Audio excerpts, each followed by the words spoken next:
हाँ जी। आज अपन एक न्यू सब्जेक्ट स्टार्ट करने जा रहे हैं, that is your paper number 9, operation management and strategic management. Group 2 के अंदर अगर देखें तो ये अपना फर्स्ट पेपर होता है। एग्जाम स्टार्ट होने के सेकंड डे इसका एग्जाम होता है जो बोथ ग्रुप दे रहे हैं, और जो सेकंड ग्रुप देने वाले हैं, उनका फर्स्ट पेपर यही होता है। मान लीजिए आप दिसंबर में एग्जाम देते हैं तो 10 से, और जून में भी यही 10 या 11 के अप्रोक्स से एग्जाम चालू होते हैं। तो आपका क्या होता है कि बोथ ग्रुप वालों का फर्स्ट डे फर्स्ट ग्रुप का, और सेकंड डे सेकंड ग्रुप का पेपर होता है। तो इसलिए ये पेपर सेकंड नंबर पे आपके एग्जाम्स के अंदर होने वाला है जो बोथ ग्रुप से, और सेकंड ग्रुप देने वालों का ये फर्स्ट पेपर होता है। अब ये जो पेपर है, operation management and strategic management, हमारे सिलेबस में क्यों डाला गया? पहली बात तो ये है, देखिए हमारे कोर्स का नाम क्या है? Cost and management accountancy, CMA। और कॉस्ट एंड मैनेजमेंट अकाउंटिंग के अंदर एक पार्ट तो आता है अकाउंटिंग का, एक पार्ट आता है मैनेजमेंट का। हमारे हर लेवल पर मैनेजमेंट के सब्जेक्ट डाले गए हैं। फाउंडेशन में खुद मैनेजमेंट नाम से, इंटरमीडिएट पर यह मैनेजमेंट फील्ड का सब्जेक्ट है, इसमें भी मैनेजमेंट आ रहा है, और फाइनल में एक स्ट्रेटेजिक परफॉर्मेंस मैनेजमेंट नाम से सब्जेक्ट है। क्योंकि हमारा कोर्स का नाम ही कॉस्ट एंड मैनेजमेंट अकाउंटेंट है, तो ऑब्वियसली इसके अंदर मैनेजमेंट फील्ड के सब्जेक्ट डालने पड़ेंगे, तो इसीलिए मैनेजमेंट फील्ड के सब्जेक्ट डाले गए हैं। लेकिन बाकी किसी भी लेवल पर मैनेजमेंट फील्ड का जो सब्जेक्ट है वो 100 मार्क्स का नहीं है, एक्सेप्ट इंटरमीडिएट लेवल। मतलब यहाँ पर ये पूरा पेपर 100 मार्क्स का है। वहीं फाउंडेशन में अब न्यू सिलेबस जो आया है, आई थिंक उसमें 30 मार्क्स का ही है, और फाइनल के अंदर 50 मार्क्स का है मैनेजमेंट फील्ड का। यहाँ टोटल 100 मार्क्स का सब्जेक्ट। अब ये जो 100 मार्क्स का सब्जेक्ट है, इसको देखते हैं कि ये कैसे डिस्ट्रीब्यूट किया गया और बनाया गया है, इसके बारे में देखते हैं और जानते हैं।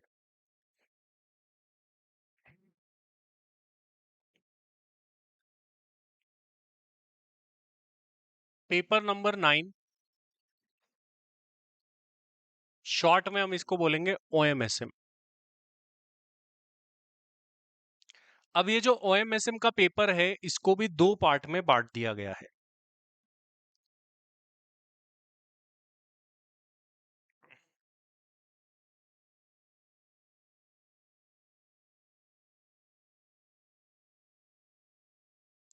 एक पार्ट है जिसको अपन ऑपरेशन मैनेजमेंट बोलेंगे, इसको मैं पार्ट ए बोल देता हूं। पार्ट ए के अंदर डाला हुआ है अपना ऑपरेशन मैनेजमेंट।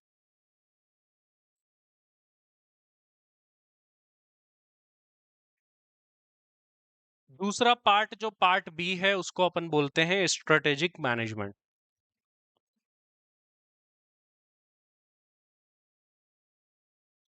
अब ये मार्क्स कितने का है सर?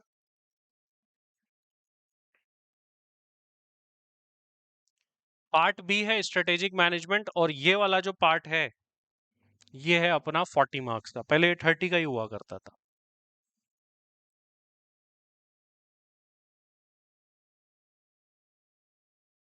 इसको हम बोलते हैं स्ट्रेटेजिक मैनेजमेंट। ये वाला जो पार्ट है, ये अपने होने वाला है 60 मार्क्स का, और ये जो दूसरा पार्ट है ये अपना होने वाला है 40 मार्क्स का।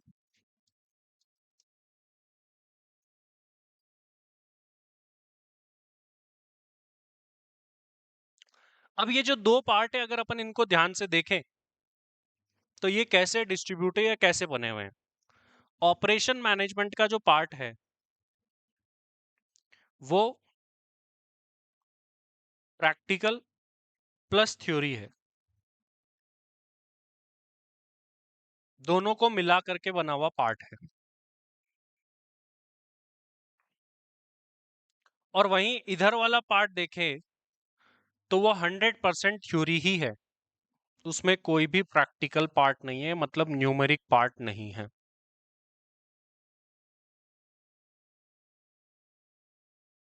ये थ्योरी ही होने वाला है। पार्ट ए जो है वो मैं पढ़ाने वाला हूँ आपको, पार्ट बी हो सकता है मे बी कोई अदर फैकल्टी भी आपको पढ़ाए। पार्ट बी पूरा थ्योरी है, थ्योरी थ्योरी इसके अंदर 4 चैप्टर है टोटल इसके अंदर।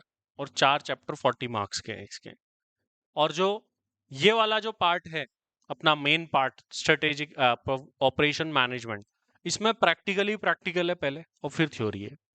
बट प्रॉब्लम क्या है, अगर हम अभी रिसेंट एग्जाम का पेपर देखें तो इंस्टीट्यूट ने क्या किया, प्रैक्टिकल बहुत ही कम दिए न्यू सिलेबस में। ओल्ड सिलेबस में तो 40 मार्क्स के अप्रॉक्स के प्रैक्टिकल थे, बट न्यू सिलेबस में आई थिंक 25 मार्क्स तक अप्रॉक्स ही प्रैक्टिकल थे।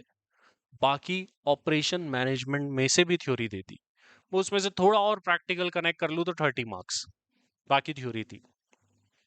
तो इसका मतलब ये हुआ कि सर इस सब्जेक्ट के अंदर अपने को थ्योरेटिकल कंटेंट पे भी ध्यान देना पड़ेगा, थ्योरी भी पढ़नी पड़ेगी। अभी तक थ्योरी पे हम इतना ध्यान नहीं देते थे। क्यों नहीं देते थे? एग्जाम में ही नहीं आती थी, और जो क्वेश्चन आता था उसको आप छोड़ सकते थे। बट अब सोचो कि कभी एक क्वेश्चन में एक प्रैक्टिकल और एक थ्योरी दे दिया, तो प्रैक्टिकल तो हम करना चाहते हैं लेकिन दूसरा कैसे करें? दूसरा तो थ्योरी है। तो फिर उस सिचुएशन में क्या होता है, थ्योरी भी काम आती है। तो ऑपरेशन मैनेजमेंट के अंदर भी आपको थ्योरेटिकल पार्ट पढ़ना है, और ये थ्योरी अलग टाइप की थ्योरी है, टेक्निकल थ्योरी है। मतलब इसमें नॉर्मल वर्ड नहीं आएंगे जो आप लाइफ में सुनते हो, इसमें बड़े नए नए वर्ड्स आएंगे, आईटी फील्ड से रिलेटेड वर्ड्स आएंगे, मतलब टेक्निकल वर्ड्स आएंगे यहाँ पर, कोई मैनेजमेंट फील्ड से, क्योंकि ये सब्जेक्ट आपका एमबीए के अंदर भी होता है। अगर कोई एमबीए करता है तो ये सब्जेक्ट वहां पर भी मिलता है, बीबीए करते हैं तो वहां पर भी ये सब्जेक्ट मिलता है लोगों को। तो ये उस फील्ड का सब्जेक्ट होने वाला है आपका। अब ये प्रैक्टिकल पार्ट को अपन पहले कवर करेंगे, प्रैक्टिकल के अंदर क्या है उसको देखते हैं। अगर मैं बुक के अकॉर्डिंग जाऊं तो बुक के अकॉर्डिंग देखिए, तो यहां पर ये वाला जो अपना पार्ट है, इसके अंदर टोटल हमारे दे रखे हैं 7 चैप्टर्स।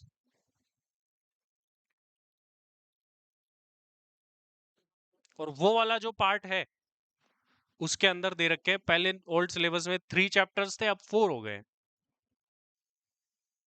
4 चैप्टर्स। ये चैप्टर्स दे रखे हैं, लेकिन टेक्निकली चैप्टर्स इससे ज्यादा है।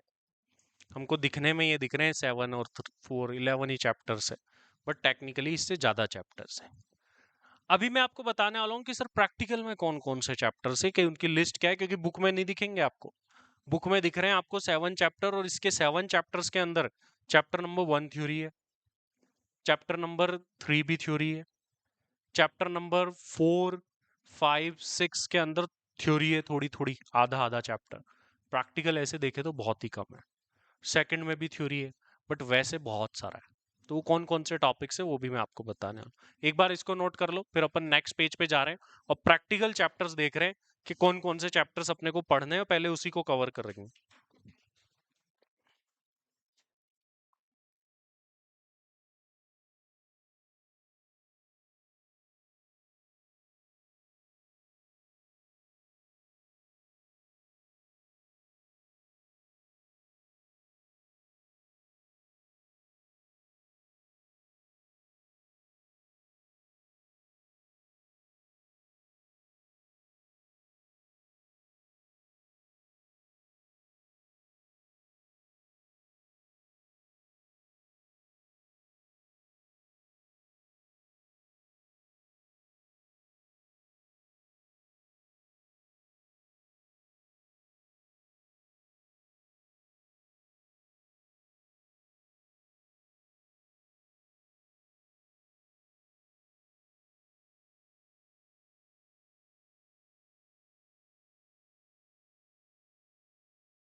हो गया नोट। चलिए अब अपन बात करते हैं पेपर पैटर्न की क्या है। तो पेपर पैटर्न अभी तो बहुत सिंपल हो रखा है, 30 मार्क्स का एमसीक्यू, बाकी जो है डिस्क्रिप्टिव पेपर है। अब इस पेपर के अंदर एक बात देखें तो इसमें क्या हो रहा है कि अब ऐसे सेक्शन बने हुए नहीं आ रहे, सेक्शन ए और बी तो आ रहे हैं एमसीक्यू और बाकी पार्ट अलग। अभी क्या होता था जब जहां सेपरेट पार्ट है, जैसे डीटी अलग आए 50 का, आईडीटी अलग आए, ऐसा नहीं हो रहा, मिक्स आ रहा है। तो जब मिक्स आता है तो अपने पास ऑप्शन हो जाते हैं कुछ चीजों को स्किप करने का, छोड़ने का भी।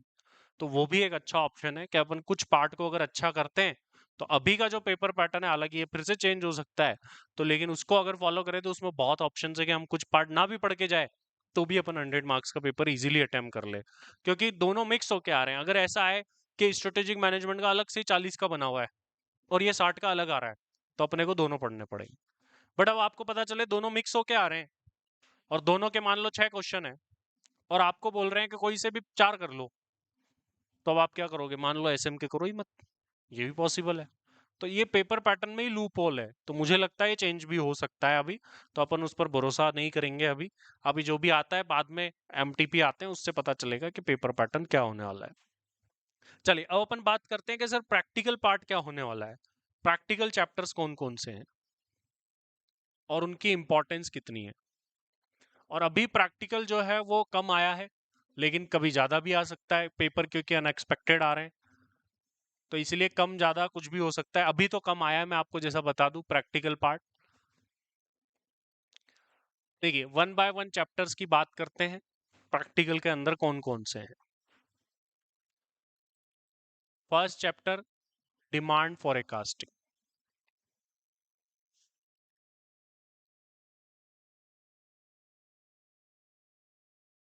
डिमांड फॉरकास्टिंग चैप्टर क्या काम आएगा? अगर हमें किसी चीज से रिलेटेड, किसी प्रोडक्ट की फ्यूचर में कितनी सेल्स होगी, कितनी मार्केट में डिमांड आएगी, इसे एस्टिमेट करना है, तो इसके थ्रू कर सकते हैं। मान लो मैंने आपको बोला कि किसी प्रोडक्ट की पिछले 5 साल में ये सेल्स रही है, अगले 2 साल में क्या होगी ये बता दो, तो किससे बता सकते हैं? इस डिमांड फॉरकास्टिंग टेक्निक के थ्रू। तो इस चैप्टर में अपन क्या सीखेंगे कि किसी प्रोडक्ट की पास्ट डिमांड के बेस पर फ्यूचर में क्या डिमांड हो, वो इस चैप्टर में निकालना सीखेंगे, कैसे निकालते हैं। तो इस चैप्टर की अगर मैं इंपॉर्टेंस की बात करूं, तो ये चैप्टर की इंपॉर्टेंस जो है ना वो हो गई है 5 स्टार वाली। आउट ऑफ 5 स्टार हम हर एक चैप्टर को रेटिंग देंगे, क्योंकि रिसेंटली हर एक एग्जाम में ये इसका क्वेश्चन आ रहा है। टाइम कितना लगने वाला है सर? तो ये है 2 to 3 आवर्स का चैप्टर। अभी ओनली प्रैक्टिकल पार्ट की बात कर रहा हूं मैं, थ्योरी की सेपरेट बात करेंगे। इसके बाद में ये चैप्टर वैसे देखेंगे तो बुक के सेकंड चैप्टर के अंदर है, सब टॉपिक है, बट ये अपने आप में टॉपिक से चैप्टर्स है अपने लिए। इसके बाद में मैं बात करता हूं कैपेसिटी रिक्वायरमेंट।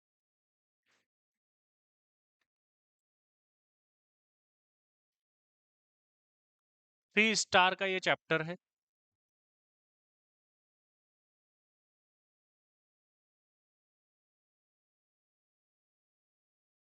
और वही ये भी छोटा चैप्टर है, 2 to 3 आवर्स में होने वाला। ये चैप्टर हमें क्या बताएगा? कैपेसिटी रिक्वायरमेंट, नाम से पता चल रहा है कितनी कैपेसिटी चाहिए। सपोज करो कि मेरे पास में 100 बच्चे हैं, ऑफलाइन के अंदर आ जाए सारे, और अब मुझे उनको बैठाना है और मुझे पता है कि एक रूम की कैपेसिटी 50 है, तो इसका मतलब मुझे कितने रूम चाहिए? 2 रूम चाहिए। तो जो 2 रूम चाहिए ना, वो क्या हो गई? मेरी कैपेसिटी रिक्वायरमेंट हो गई। इसी तरीके से प्रोडक्ट बनते हैं मार्केट के अंदर। मान लीजिए अभी मुझे, मान लीजिए कि एप्पल कंपनी हूं मैं और मुझे आईफोन बनाने हैं, मुझे पता है 5 लाख आईफोन मुझे बनाने हैं, एक मशीन साल में 1 लाख आईफोन बना सकती है। तो इसका मतलब मुझे कितनी मशीन चाहिए? 5 मशीन चाहिए। तो ये क्या हो गई? Capacity requirement. किसी पर्टिकुलर काम को करने के लिए कितनी कैपेसिटी की जरूरत है, आवश्यकता है, वो इस चैप्टर में निकालना सीखेंगे कि क्या होता है। अलग अलग टाइप के टॉपिक्स होंगे इसमें, सब parts. Third one is facility layout. Facility layout क्या होता है कि आपके डिपार्टमेंट्स की सिचुएशन, मतलब वो लोकेटेड कैसे होने चाहिए, कौन सा डिपार्टमेंट किसके पास होना चाहिए, ये बात बताता है कि भाई मान लो आपके पास में फाइनेंस डिपार्टमेंट भी है, मैन्युफैक्चरिंग भी है, एचआर भी है, अब उनके रूम्स होते हैं ना कि भाई इतने नंबर कमरे में जाओ, जैसे सरकारी में बताते हैं, कॉलेज में इतने नंबर में जाओ। अब कौन किसके पास होना चाहिए, ताकि जिनका आपस में ज्यादा काम पड़ता है वो पास में होने चाहिए। तो इसकी प्लानिंग करना अपन सीखेंगे कि कंपनीज में, प्लांट्स में जब डिपार्टमेंट्स बनाए जाते हैं तो कौन सा डिपार्टमेंट किसके पास हो ताकि कॉस्ट की बचत हो, वो इस चैप्टर में सीखेंगे कैसे होता है। ये चैप्टर भी अपना 2 स्टार में मैं इसको डाल रहा हूं, क्योंकि ज्यादा कुछ आने के इसके चांसेस रहते नहीं है। ये भी एक छोटा चैप्टर है, 2 to 3 आवर्स। इसके बाद में नेक्स्ट 4th चैप्टर आता है, इकोनॉमिक बैच क्वांटिटी,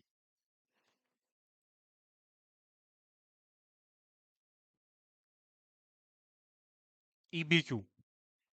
आप इसको कॉस्टिंग में ईओक्यू के नाम से पढ़ते हैं, इकोनॉमिक ऑर्डर क्वांटिटी। तो वही चैप्टर है ये। एग्जाम्स में आने का रिकॉर्ड काफी कम रहा है इसका। वैसे मुझे पढ़ाने की भी जरूरत नहीं पड़ेगी आपको ये चैप्टर, क्योंकि कॉस्टिंग में जो आप क्वेश्चन करोगे वही सेम टू सेम क्वेश्चन यहाँ होंगे, आप खुद ही कर लोगे इसको। तो ये ईबीक्यू, इकोनॉमिक बैच क्वांटिटी का चैप्टर है। उसके बाद में चैप्टर नंबर 5 प्रैक्टिकल के अंदर, इसे हम बोलते हैं जॉब अलोकेशन या असाइनमेंट के नाम से भी जानते हैं। अच्छा, इकोनॉमिक बैच क्वांटिटी में अपन क्या देखेंगे कि अगर हम कुछ ऑर्डर करते हैं तो कितने की क्वांटिटी में करें, कि भाई एक बार में 100 का लॉट मंगाए, 200 का लॉट मंगाए, 500 का लॉट मंगाए, तो कैसे ऑर्डर करना चाहिए हमको ताकि हमारी कॉस्ट कम से कम आए। वो इकोनॉमिक बैच क्वांटिटी में, ये पूरे चैप्टर में कॉस्ट ही कम करने की कोशिश की जाएगी हर जगह। जॉब अलोकेशन या असाइनमेंट चैप्टर में हम क्या जानेंगे। जॉब अलोकेशन या असाइनमेंट चैप्टर में क्या होता है कि मान लीजिए मेरे पास में 10 लोग हैं और उन 10 लोगों में मुझे काम बांटना है। ठीक है, कि भाई किससे कौन सा काम कराऊं मुझे पता ही नहीं है, और मुझे चाहिए क्या कि काम जल्दी से जल्दी हो जाए। तो मुझे काम कराना है जल्दी से जल्दी, 10 मेरे पास में लोग हैं, तो किस पर्सन को कौन सा काम बांटूं ताकि मेरा काम जल्दी से जल्दी हो जाए। ये चीज जो है, ये जॉब अलोकेशन या असाइनमेंट। असाइनमेंट मतलब अलोकेट करना, कि भाई तू ये करेगा, तू ये करेगा, तू ये करेगा। ये चैप्टर के अंदर अपन देखेंगे कि जॉब्स को कैसे अलोकेट किया जाता है, जॉब अलोकेशन चैप्टर में। इंपॉर्टेंस वाइज अगर मैं इसको बोलूं तो ये 4 to 5 स्टार के अंदर रहता है, और अभी मैं इसको 5 स्टार में डाल रहा हूँ एज पर रीसेंट ट्रेंड्स। ये अपने को 4 to 6 आवर्स तक में अपन इसको कंप्लीट कर सकते हैं। उसके बाद में चलते हैं नेक्स्ट चैप्टर की तरफ। नेक्स्ट चैप्टर अपन देख लेते हैं, चलो, सिमुलेशन। सिमुलेशन अगेन एक फॉरकास्टिंग टेक्निक है। पास्ट डेटा के बेसिस पर फ्यूचर में क्या होगा इसका अनुमान लगा, ये सिमुलेशन है। इसमें कुछ भी अनुमान लगाया जा सकता है। प्रोडक्ट की डिमांड क्या होगी ये भी लगा सकते हो, बारिश होगी कि नहीं होगी आने वाले दिनों में ये भी कर सकते हो on the basis of past data. इस टाइप के क्वेश्चंस भी है इसके अंदर, कि आपको 10 दिन की बारिश दे दी, पिछले दिन का मौसम दे दिया, बोला अब अगले 5 दिन क्या होगा ये एस्टिमेट करो। तो कैसे करते हैं इस टेक्निक के थ्रू, वो अपन यहाँ देखेंगे इसके अंदर। इंपॉर्टेंस वाइज ये चैप्टर भी इंपॉर्टेंट में ही आता है, और अगेन 5 स्टार इंपॉर्टेंट चैप्टर है। 5 to 7 आवर्स अप्रॉक्स अपने को इस चैप्टर में लग सकते हैं। इसके बाद में नेक्स्ट चैप्टर की तरफ मैं बढ़ूं तो है लीनियर प्रोग्राम।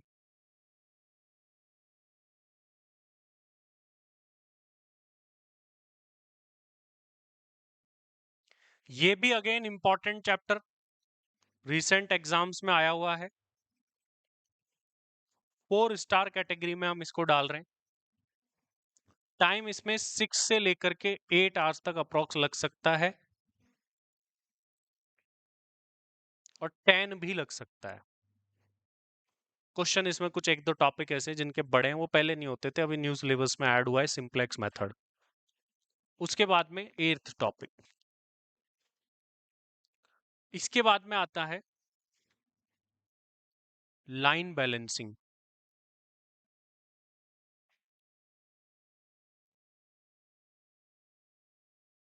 लीनियर प्रोग्रामिंग में अपन सीखेंगे कि लिमिटेड रिसोर्सेज का यूज कैसे होता है, लिमिटेड रिसोर्सेज का बेस्ट पॉसिबल यूज कैसे किया जाता है। लाइन बैलेंसिंग, और इसी से एक और जुड़ा हुआ टॉपिक है शेड्यूलिंग। ये दोनों एक साथ पढ़ेंगे। ये क्या बताते हैं किसी काम को किस सीक्वेंस में किया जाए ताकि वो अच्छे से अच्छे कम समय में सही तरीके से हो जाए, वो इसमें देखेंगे अपन। चैप्टर की इंपॉर्टेंस 3 स्टार है और कभी कभी 5 भी बन जाता है। ये 3 to 4 आवर्स के अप्रोक्स का ये चैप्टर होने वाला है। ये 2 चैप्टर है बुक के अकॉर्डिंग, तो 2 टॉपिक्स। इसके बाद में 9th point, transportation. Transportation again एक इंपॉर्टेंट चैप्टर है, 4 स्टार कैटेगरी में मैं इसे कहूंगा। 5 to 8 आज तक अपने को इस चैप्टर में लग सकते हैं। किस जगह से कहां पर कितनी यूनिट्स भेजी जाए, किसी के अलग अलग डिपो बने हुए हैं। मान लो अपना हेड ऑफिस है जयपुर में, अब दिल्ली, मुंबई, कोलकाता, चेन्नई, ऐसे अपने अलग अलग डिपोज है जहां पे अपने को माल भेजना होता है, वहां से सेल होती है। तो अब अपने पास में मल्टीपल तो वेयर हाउस बने हुए और मल्टीपल सेल ऑफिस है। तो कहाँ से कहाँ पर माल भिजवाए ताकि अपना जो ट्रांसपोर्टेशन कॉस्ट है ना, जो ट्रक लेके जाएगा माल, वो कम से कम आए। जैसे फैक्ट्री से लेके ट्रक निकलता है, आगे पहुंचाता है। अपनी इंडिया के अंदर 7-8 फैक्ट्री है और 10-15 जगह अपने वेयर हाउस है। अब किस फैक्ट्री से कहां पर माल भिजवाऊं ताकि मेरी ट्रांसपोर्टेशन कॉस्ट बच जाए, वो इस चैप्टर के अंदर सीखेंगे। ट्रांसपोर्टेशन के अंदर ट्रांसपोर्टेशन कॉस्ट को बचाना। इसके बाद next topic, queen model.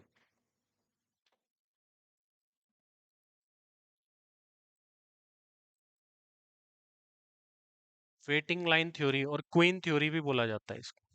Model की जगह मैं इसको थ्योरी लिख देता हूं।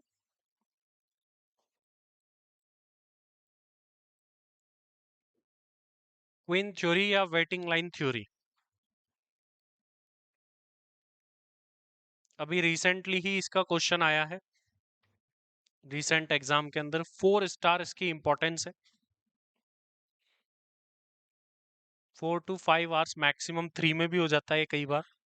फॉर्मूला बेस्ड चैप्टर है मेनली, जहां पर क्वीन बना है क्यू से। क्यू का मतलब होता है लाइन। जैसे बैंक में लाइन लगती है, तो लाइन की लेंथ को कैसे कम किया जाए, किस तरीके से बेटर मैनेजमेंट किया जाए ताकि लाइन लगे ही ना, लोगों का वेटिंग टाइम कम हो जाए, वो चीजें इसके अंदर देखते हैं अपन क्वीन थ्योरी के अंदर। इसके बाद में आता है 11th चैप्टर। इसके अंदर अपन डाल सकते हैं, देखो क्या क्या अपन ने लिख लिया। Job allocation, simulation, linear programming लिख लिया। टाइम एंड वर्क दूसरे के साथ आएगा। चलो आगे वाला लिख लेते हैं, फिर कोई रह जाएगा तो देख लेंगे। प्रोडक्टिविटी मैनेजमेंट,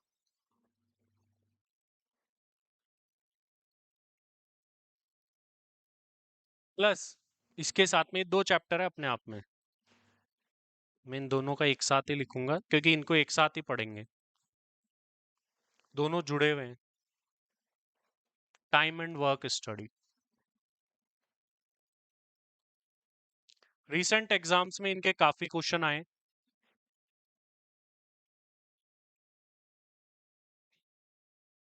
4 स्टार इंपॉर्टेंस के अंदर ये रहने वाला है। 5 to 7 आवर्स में ये टॉपिक पूरा हो जाता है।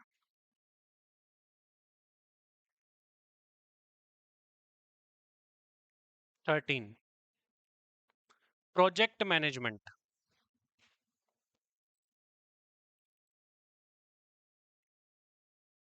इसे हम पर्ट सीपीएम के नाम से भी जानते हैं।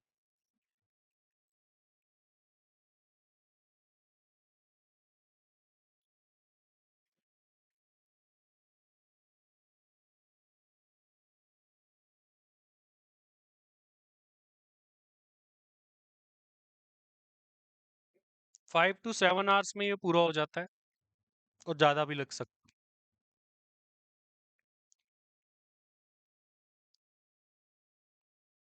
रेगुलरली इसका क्वेश्चन जनरली आता रहता है। 5 स्टार कैटेगरी के अंदर ये टॉपिक है।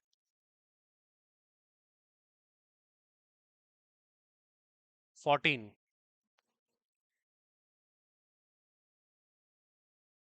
Economics of maintenance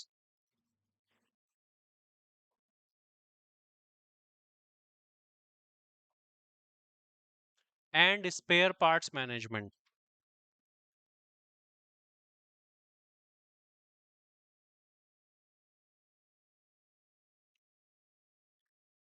बुक के अंदर देखे तो ये ओएम का चैप्टर नंबर 7 है, लास्ट चैप्टर भी है ओएम का। रेगुलरली एग्जाम में आने का इसका रिकॉर्ड रहा है, बहुत ही कोई मुश्किल अटेम्प्ट रहा होगा जिसमें नहीं आया ये, अदरवाइज तो हमेशा ही एग्जाम के अंदर आता है। और 6 to 8 आवर्स में अपन इसको पूरा कर सकते हैं। इसके अलावा कोई रह गया है तो एक बार देख लेते हैं कोई टॉपिक। चैप्टर 4 से रह सकता है, अगर रहा होगा तो कोई उसको देख लेते हैं।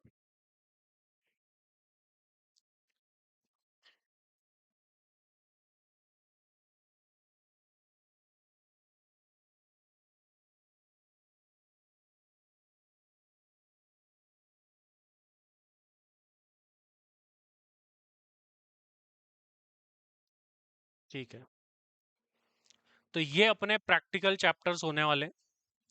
अभी यहाँ तक अपन ने देखा क्वीन मॉडल तो क्या होता है, लाइन की लेंथ्स को कम करने का काम करता है, कैसे किया जाए। और इसमें जितने भी एनालिसिस होंगे वो लाइन से ही रिलेटेड होंगे। लाइन में कितने कस्टमर्स है, लाइन की लेंथ क्या है, कैसे कम किया जा सकता है, वो सारी बातें। इसके बाद में अपन productivity management and time and work study पढ़ने वाले हैं।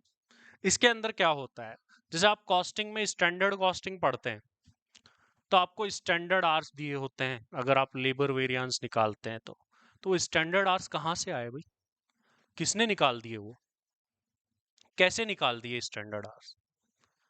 तो उसकी टेक्निक है, स्टैंडर्ड टाइम डिटरमाइन करने के लिए time and work study technique का यूज किया जाता है। किसी काम को करने में आखिर कितना टाइम लगेगा, ये time and work study topic और चैप्टर के अंदर देखा जाता है। प्रोडक्टिविटी मैनेजमेंट उनसे अलग अलग टाइप के एनालिसिस करता है कि भाई आपकी एफिशिएंसी कितनी है, इफेक्टिवनेस कितनी है, प्रोडक्टिविटी कैसी आ रही है। ये सारे टाइप के एनालिसिस जो है ये प्रोडक्टिविटी मैनेजमेंट के अंदर होते हैं। प्रोजेक्ट मैनेजमेंट पार्ट सीपीएम ये आप चैप्टर के साथ ही समझ पाओगे। यहाँ पर कुछ नेटवर्क डायग्राम्स बनते हैं और एक पर्टिकुलर प्रोजेक्ट है, इनकी अपनी अलग एक अलग लैंग्वेज है इसकी प्रोजेक्ट मैनेजमेंट की। जैसे एक बिल्डिंग बनानी है, बिल्डिंग एक प्रोजेक्ट है, बिल्डिंग को कैसे कम समय में किया जा सकता है, बिल्डिंग का टाइम कहाँ रिड्यूस किया जा सकता है कि ये बिल्डिंग कम समय में बन जाए। मान लो 6 महीने में बन रही थी, 5 महीने में कैसे बना सकते हैं, उससे रिलेटेड एनालिसिस हम प्रोजेक्ट मैनेजमेंट में करते हैं। उसके बाद में नेक्स्ट एंड लास्ट टॉपिक है economics of maintenance and spare parts management. Economics of maintenance and spare parts management के अंदर क्या होता है, जैसे आप गाड़ी की सर्विसिंग कराते हैं टाइम टू टाइम बेसिस पर, ये क्या एक टाइप का मेंटेनेंस है। कोई चीज खराब हो गई तो उसको ठीक करवाते हैं, कुछ स्पेयर पार्ट्स बदलवाते हैं कि बोले ये चेंज कर दो इसके अंदर। ये सारी चीजें कि ऐसे ही प्लांट में मशीनें लगी होती है, मशीन की कब सर्विसिंग होनी चाहिए, कौन सा प्लान लेना चाहिए, अलग अलग टाइप के प्लान्स होते हैं वहां पर अपन देखेंगे, कब किसी मशीन को रिप्लेस करके नई मशीन लगा देनी चाहिए। ये सारी बातें अपन इस चैप्टर में पढ़ेंगे और बहुत ही आसान और लेकिन मोस्ट इंपॉर्टेंट चैप्टर है। इसके अंदर कोई 7-8 टॉपिक है, 100% एग्जाम में आते ही आते हैं, पता है। अब ऑपरेशन मैनेजमेंट की एक खास बात यह है कि अगर आप प्रैक्टिकल पार्ट की बात करो तो प्रैक्टिकल में आपका एक भी नंबर नहीं कटेगा, क्योंकि जो अपन क्लास में करेंगे वही क्वेश्चन आपको मिलेगा, बस डिजिट चेंज होंगे, बाकी कुछ चेंज आपको नहीं मिलने वाला। रीजन इज दैट कि ये सब्जेक्ट ही ऐसा है, इस सब्जेक्ट में आप कुछ नए क्वेश्चन नहीं बना सकते, इसके कुछ स्टैंडर्ड क्वेश्चन है, पेपर बनाने वाला भी कहीं ना कहीं से बनाएगा। इस सब्जेक्ट की पूरे इंडिया में 10 फैकल्टी नहीं होगी, तो इसका मतलब क्या हो गया कि जो पेपर बनेगा वो लिमिटेड लोग हैं, और जो चीजें बनेगी वो कंटेंट ही ऐसा है कि कहीं से लेना ही पड़ेगा, खुद के मन से तो बना ही नहीं सकते अपन। तो इसीलिए इस सब्जेक्ट के अंदर जो बुक्स में होता है, आपको जो बुक मिलेगी मेरी, उसके अंदर अपन ने इस स्टडी मैट और पास्ट एग्जाम के क्वेश्चन कवर किए हुए हैं, और ओएम के मॉड्यूल का लगभग हर क्वेश्चन एग्जाम में आ रखा है। तो आप, क्योंकि मैं बता रहा हूँ कि आता ही मॉड्यूल से, तो हर क्वेश्चन में वो ये भी एग्जाम में आया, इस टाइप का आया। अब ज्यादा कौन सा आता है बात वो है, तो हर एक क्वेश्चन एग्जाम्स में आ रखा है। यहां तक की बात सभी को क्लियर है? नोट कर लिया आपने? हाँ जी, ऑनलाइन फटाफट से बताइए, यहां तक की बात क्लियर हो गई क्या?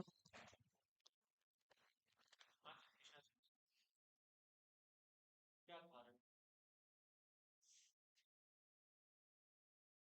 बाहर जाओ, खाना पीना तो चल रहा है।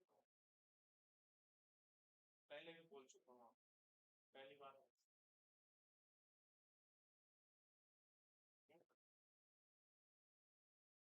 पहले भी यही हुआ। पहले भी आप एक बार बैठ कर आपको याद, आपको याद कई बार देखा है, वो बोलता नहीं कि सही मेहनत से क्लास में पढ़ने के टाइम आपको खाना नहीं मिल सकता, कभी मुंह और आँख एक साथ नहीं चलते। साइंटिफिक लॉजिक चलेगा तो कम चलेगा, सुनाई भी कम देगा। देखा कभी खाना खाते हुए सुनना, आवाज नहीं आती, कम आती। तो आज तो मैं बोल रहा हूँ, बाकी कोई भी नहीं विश्वास, ठीक है उस गाड़ी।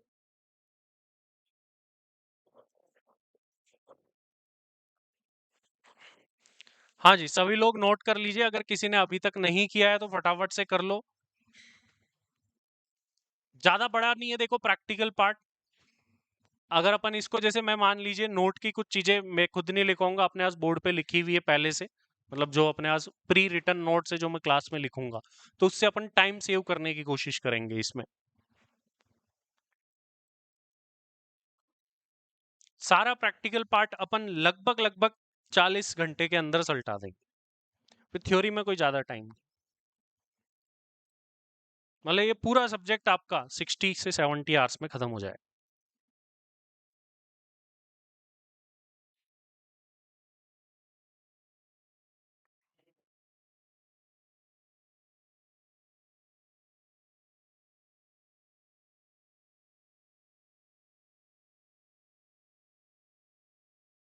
60-70 में एसएम भी इंक्लूड है।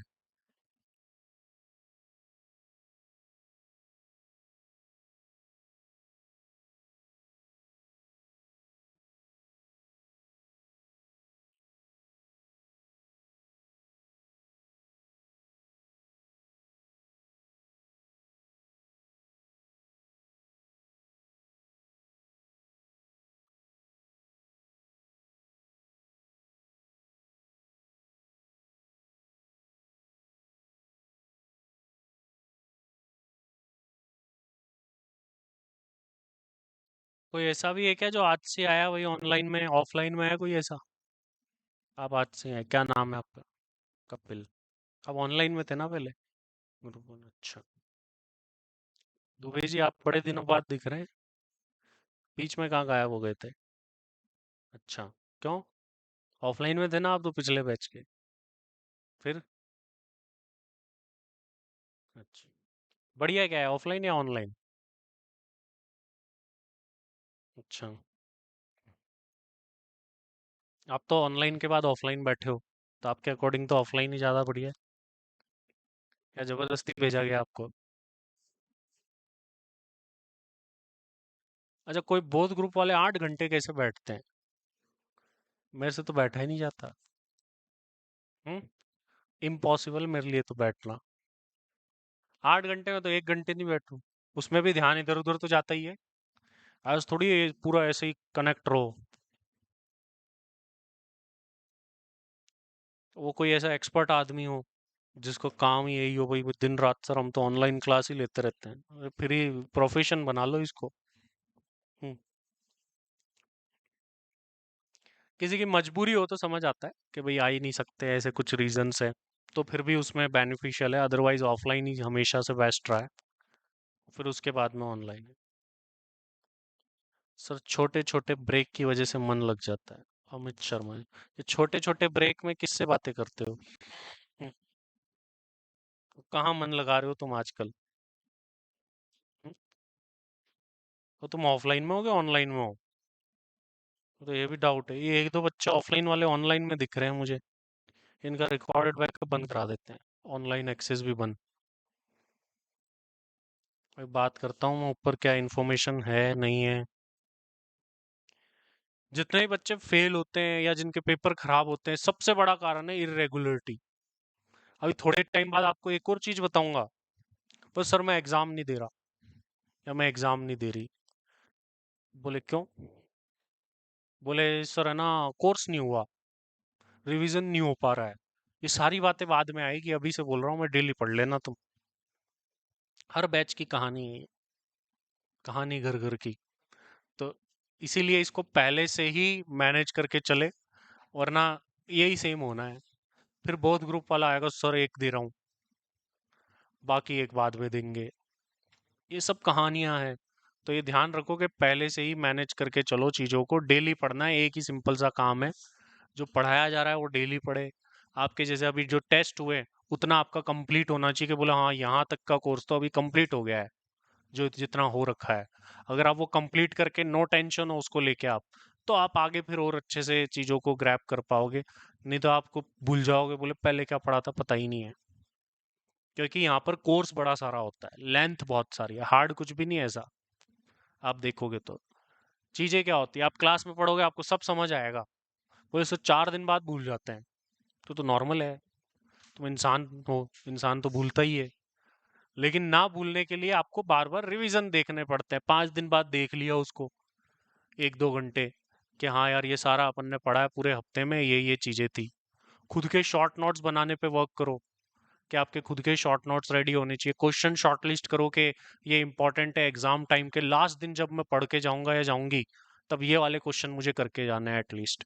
तो ये आज से प्लानिंग होती है इन सब चीजों की।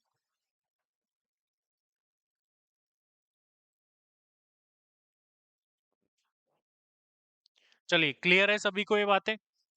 चलिए नेक्स्ट क्लास से नया चैप्टर स्टार्ट करेंगे। फर्स्ट चैप्टर डिमांड फॉरकास्टिंग को ही कर लेंगे, और इसके बारे में देखेंगे, फिर एग्जाम के क्वेश्चन भी करेंगे इसके। काफी रेगुलरली आने वाला चैप्टर ये।